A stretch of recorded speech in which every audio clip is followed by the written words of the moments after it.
Well, this is where we are, Europa-Park Resort. Thanks for having me first.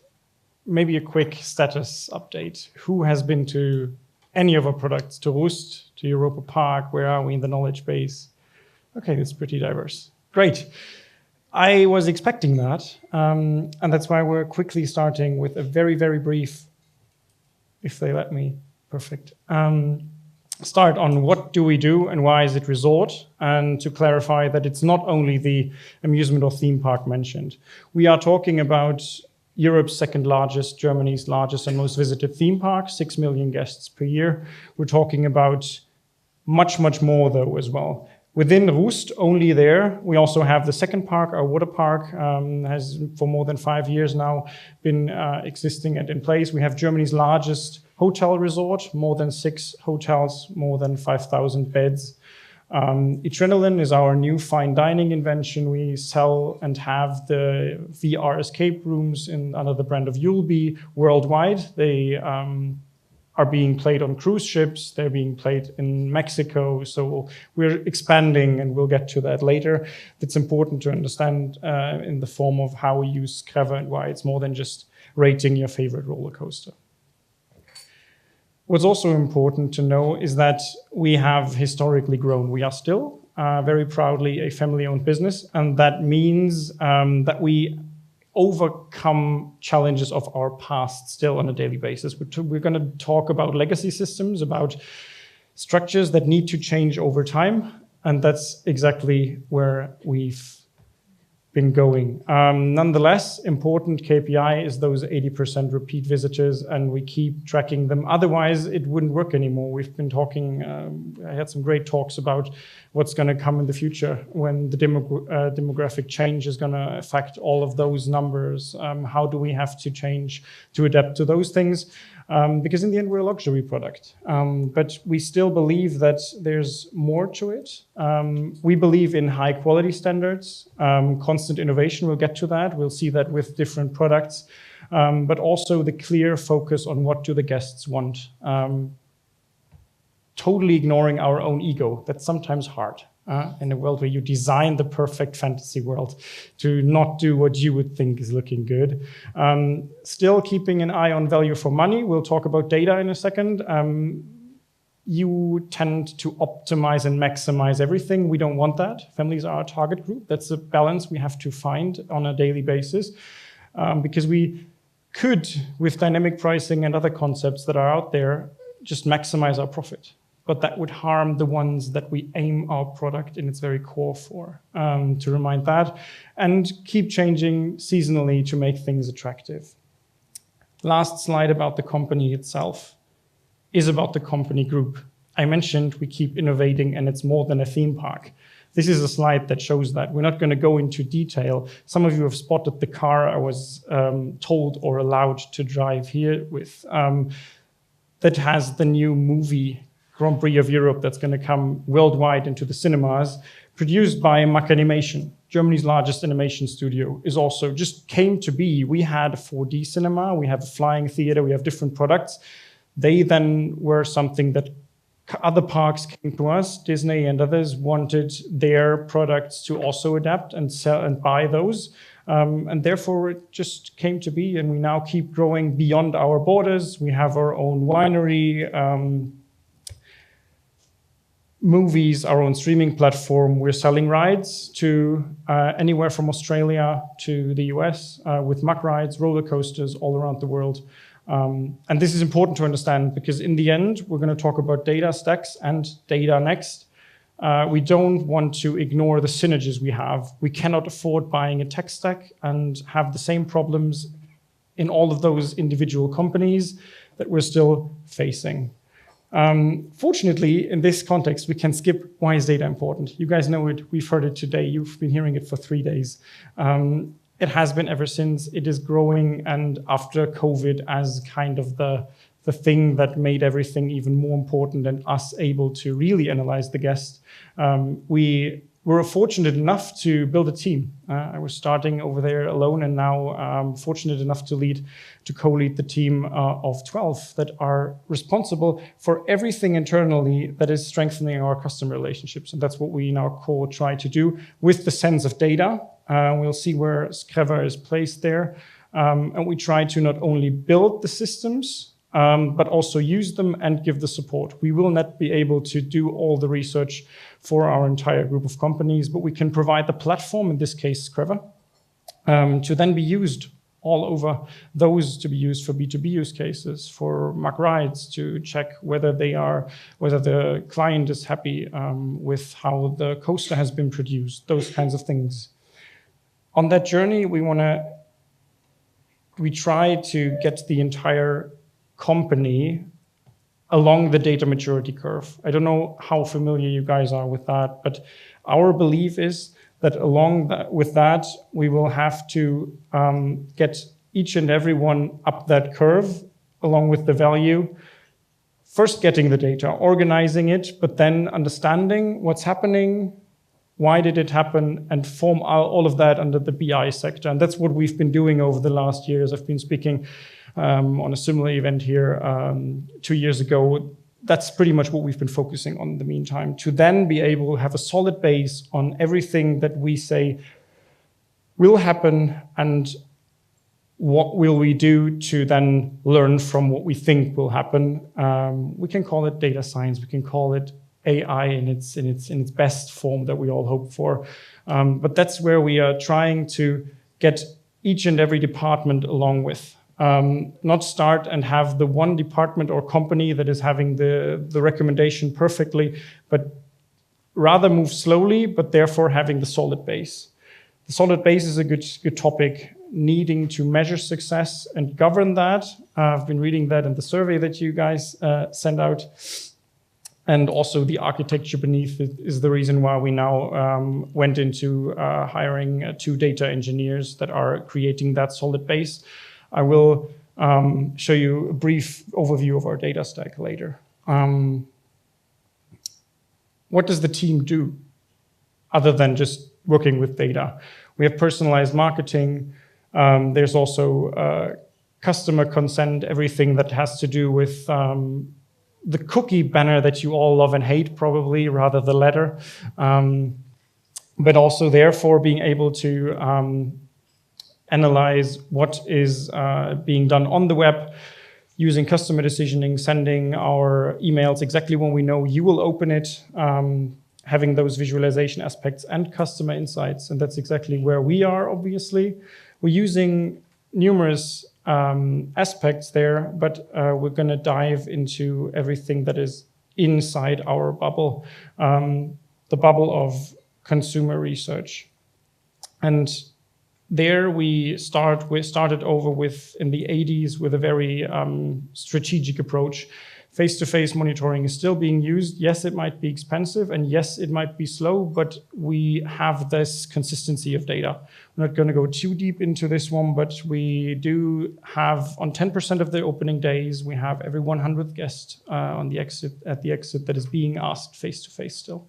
For some of the biases that we still believe we do not get rid of on an online research, but the online research is something that has been the strategic pillar of the past. And we've been talking about that 2 years ago. We've been evaluating a lot of tools. We chose Skreva, and we had a bunch of goals. We've been mentioning that, not do it just for the sake of doing it. For the time reasons, we're not going to go into all of them, but we managed to achieve all of those in the first place, and link our research data with the behavioral data, integrate what Skreva is and is doing with the rest of our data stack, and that's what we've been working on in the last 2 years.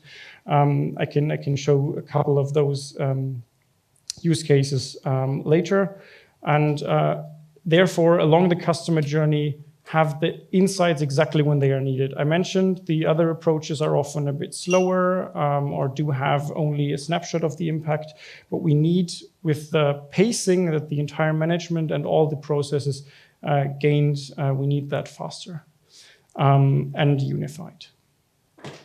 How did we get there?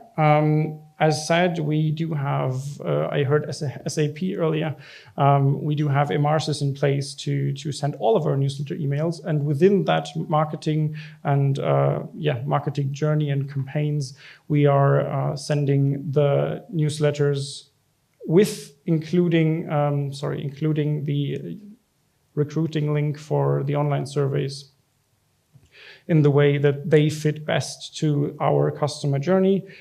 After that, they reach to the online product, which now looks like this. Seeing that, Christian, you're going to be happy, it is sexier than it was before. And even more importantly, we are able to integrate it into our data system that is reporting it. That's Tableau.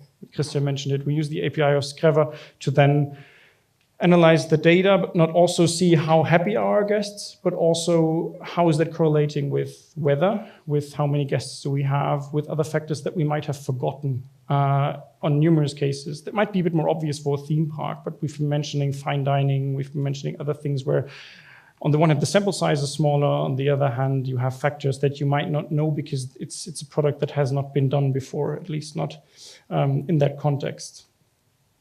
But we keep evolving, and I mentioned that. We managed to now have the B2B surveys. We'll get to that. Axel and Olin have been heavily involved in that.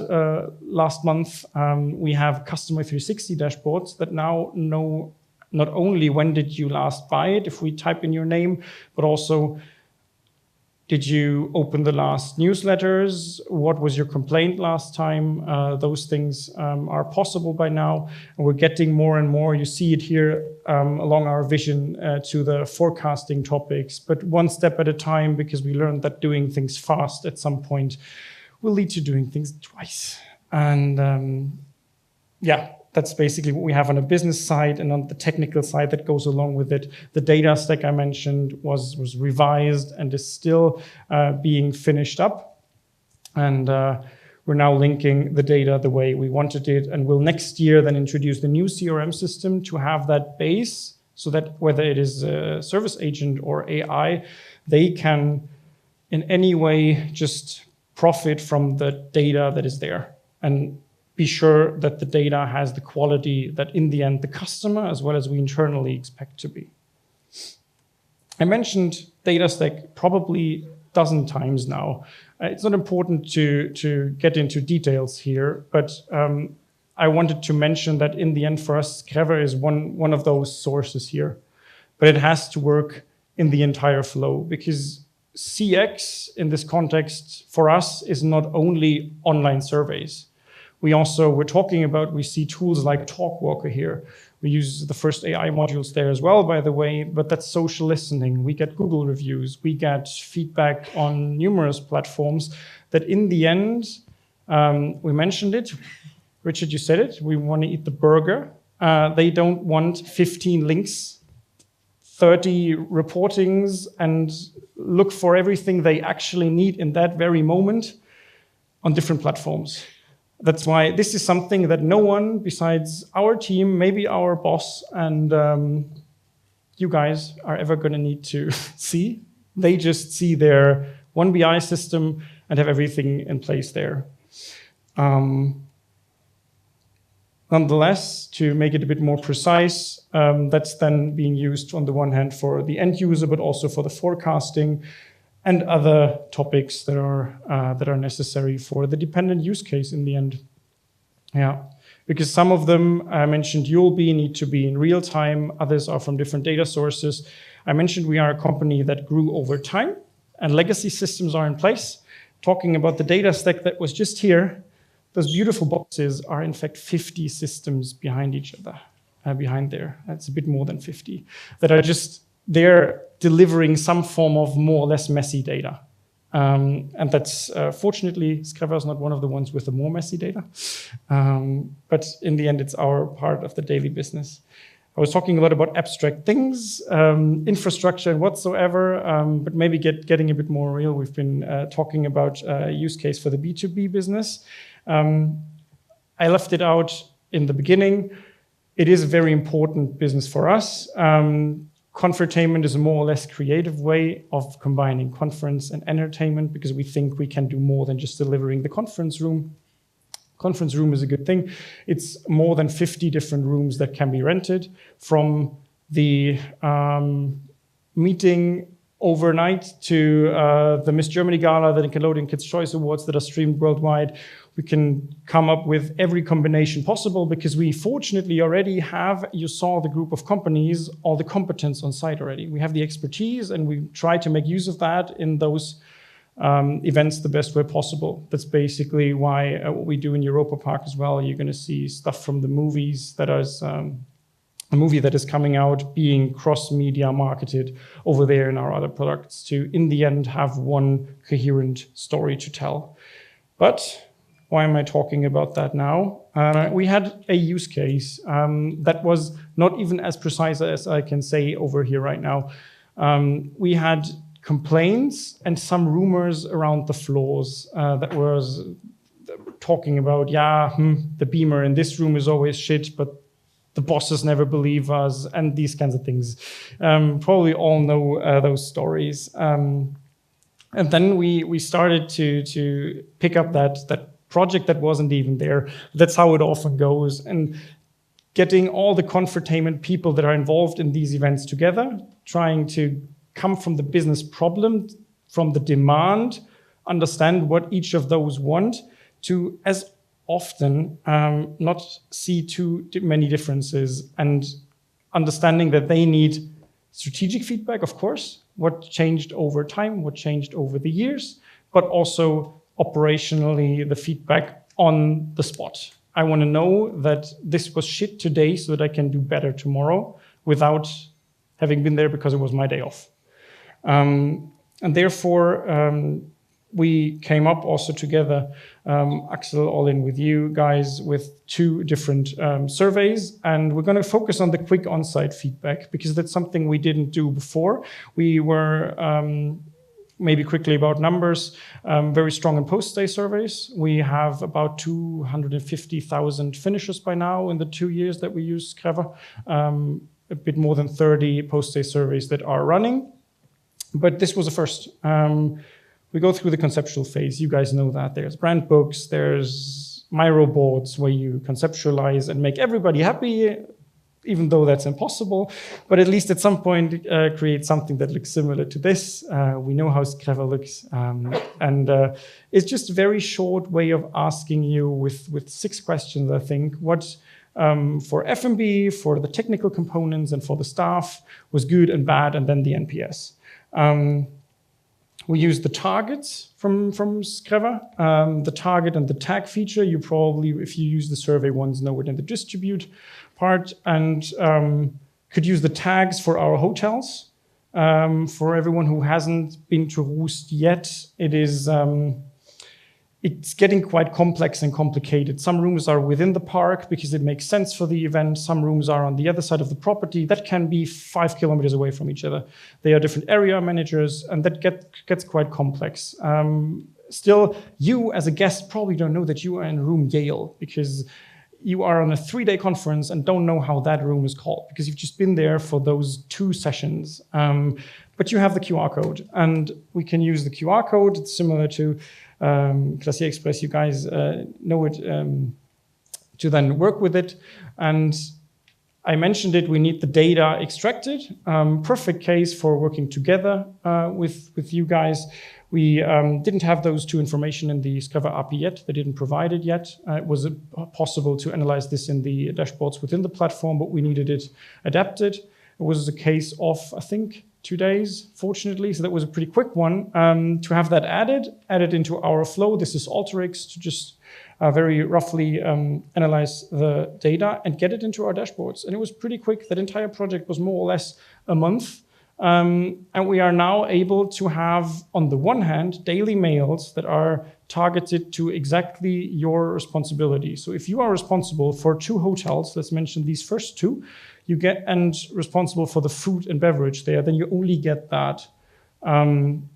Vice versa for the technical components and so on. But still, with Tableau being able to click on the link in the email and get to the dashboards. because you have noticed, okay, this is the third day in a row that I now see that this beamer is lacking colors. So you can see, okay, how many times did this happen? Is this room always behind the others? And use that to then, in the end, stop the rumor in the hallway, as mentioned earlier, that the bosses don't believe us when this room is actually lacking behind the other rooms. To have some data and really use that, make, in the end, our guests happier. Very different approach for us, because we always had long surveys. We tried to use different dimensions, and everything had to be very scientific. But this proved to be a very, very efficient case so far. Well, it's running for 2 weeks. So we're going to see. Maybe I'm going to talk differently in a year from now. But still mentioning it, I know I was asked to talk about our CX, but it's still also AI bubble. I wanted to give you a brief look into how we see that. We still believe that we need to follow the problems, and it has to have the value. We had at least 4 different projects that we had to stop because it was just adopting the technology because it was cool, which is good. But at some point, we still have the belief that we need to first bring it into a form of track, and to have that basis in terms of data. If we now have 5 different chatbots, one for HR internally and one for the customer service, then the one is going to say this because it uses that query on the database, and the other uses that because it uses another database. And not only are we, but is the customer confused, and it will only create more work. Therefore, where are we right now? We're currently done with our guidelines from a legal perspective, from an internal using perspective. I think this is pretty much where a lot of companies are, at least when we visit those AI conferences. We want to revise the strategy that we planned to have now, and are aiming for a more or less strategic approach to have that together. And then on that base, have all those agents that still have one sole source of truth.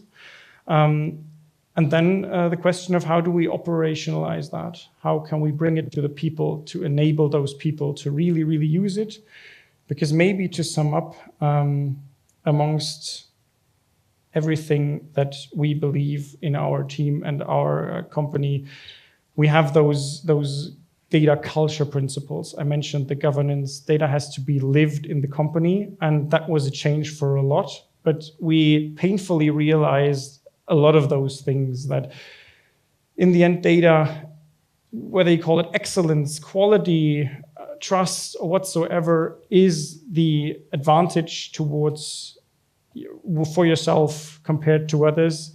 And the acceptance for that can grow by showing that value in any form. That can be a dashboard. That can be showing the ROE, we've heard that from Richard, or other things. And that's going along with transparency, measuring the success of the projects, measuring the unsuccess of some projects, and understanding the business case. And the last but not least one definitely is culture. Eating strategy for breakfast is something that my boss still uses to say, and yeah, it's our daily life, because we can have the best guidelines if they are not manifested in our daily workload, in our projects, in our meetings, and everywhere. And that only goes with enabling them. We cannot want or ask the F&B outlet manager to better do staff planning if he doesn't have all the necessary data. Of course, we need to have some form of trust, but he needs to know how much do my employees cost? How many people am I expecting tonight? How's the revenue compared to last week, and those kinds of things. We're not talking about an overview management dashboard, but that very view that he needs to make those decisions, if they are asked by him, something that we believe on. And in the end, we're not selling tickets, we're selling emotions and the time with the family. And therefore, we always imagine this and also drew that as the mosaic on our white board, and each of those tiles was named one touch point, and we were able to tick them when we knew along that touch point that we had covered. Do we know the guests? Are we in touch with him? Did we cover that one? And unfortunately, the mosaic is still pretty white. We want to make it as covered as possible, so that we still have those tiles that are in touch with each other, interconnected, always revised for all of those journey touch points. That's as much, and this quick half hour on a quick glimpse on the CX part that we would call Skreva. Nonetheless, if you're interested, questions, feel free to ask.